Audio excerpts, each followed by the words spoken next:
ఎప్పటికప్పుడు తాజా వార్తలను అందిస్తున్న కాంగ్రెస్ ప్రభుత్వము అందశ్రీ గారి పాట ఏదైతే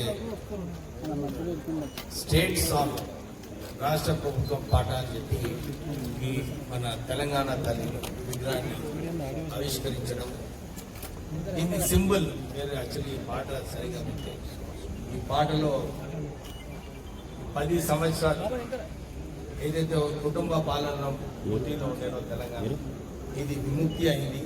ఇది ఇప్పుడు ప్రజల తెలంగాణ అని చెప్పి పాటలో బాగా మెసేజ్ ఉన్నది. ఈ తెలంగాణ తల్లి విగ్రహాల్లో కూడా అదే మెసేజ్ మనందరికీ చెప్తుంది. ఈ ప్రజాపాలనలో ఈ ప్రజలు ఏదైతే కోరుతున్నారో ప్రజలకు మేలు చేయాలని చెప్పి కాంగ్రెస్ ప్రభుత్వం ఆలోచించిందో దాని ప్రకారంగా నడుస్తుంది. అప్పుల రాష్ట్రం అయినప్పటికీ కూడా 6 గ్యారెంటీలతో పాటు ఇందిరమ్మ ఇల్లులు పేద ప్రజలకు సొంతింటి కళ ఏదైతే ప్రజలందరూ కూడా ఆశిస్తున్నారు. దాంతోపాటు సన్న బియ్యం, రేషన్ కార్డ్స్, అభివృద్ధి కార్యక్రమాలు. ఇక్కడ మన ఈరోజు దుబ్బాకలోనే 10 కోట్ల మున్సిపాలిటీలో వర్క్స్ టీఎఫ్ఐడిసి ద్వారా ప్రారంభ భూమి పూజ చేయడం జరిగింది. సిద్దిపేట కూడా 15 కోట్ల వర్క్స్ మన టీఎఫ్ఐడిసితో త్వరలోనే ఇక్కడ కూడా భూమి పూజ చేసే అవసరం ఉంది.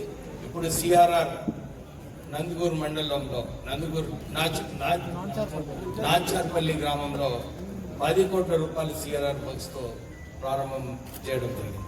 అంటే ప్రజల కోసము ఏం అవసరాలు ఉన్నాయి, ప్రజల కోసం ఎట్లా పనిచేయాలని చెప్పి ఈ ప్రభుత్వం పనిచేస్తుంది. అందరూ కూడా ప్రజలు కూడా ఏదైతే చెప్తున్నారో అందరూ సంతోషిస్తున్నారు. ఎందుకంటే మొదలు కేవలం కొందరికే ఈ స్కీమ్స్ అన్ని కూడా లభించినాయి.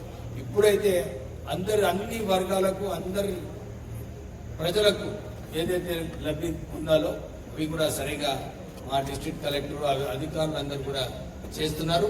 అందరూ కూడా ఈ స్కీమ్స్ ని సరిగా ఉపయోగించుకోవాలని చెప్తూ ముగిస్తున్నాను. జై తెలంగాణ.